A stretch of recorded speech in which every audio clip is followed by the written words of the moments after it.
Hello বন্ধুরা, good morning সবাইকে। আমি তোমাদের সঙ্গে একটা নতুন রেসিপি শেয়ার করার জন্য চলে এসেছি। দেখুন, পুঁইটা আর মিষ্টি কুমড়োটা ভালো করে ধুয়ে নিয়েছি, তারপরে দিয়ে দিলাম লবণ আর কাঁচা লঙ্কা, ভালো করে সিদ্ধ করে নিচ্ছি। সিদ্ধ করা হয়ে গেছে, এবার দিয়ে দিচ্ছি পাঁচফোড়ন। ফোড়নটাকে ফোড়নটাকে দিয়ে দিচ্ছি, তারপরে দিয়ে দিলাম রসুন ছেঁচো করা, তারপরে দিয়ে দিলাম পেঁয়াজ, ভালো করে ভেজে নেব।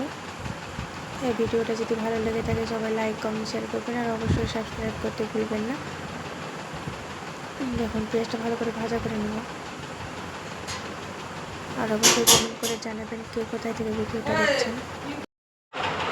দেখুন, আমার ভাজা হয়ে গেছে, এবার কুমড়োর তরকারিটা দিয়ে দিব।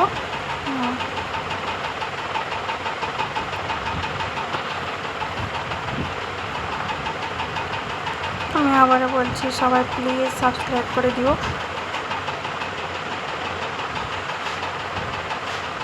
দেখুন, আমার হয়ে গেল রান্নাটা। কেমন হয়েছে সবাই কমেন্ট করে জানাবেন।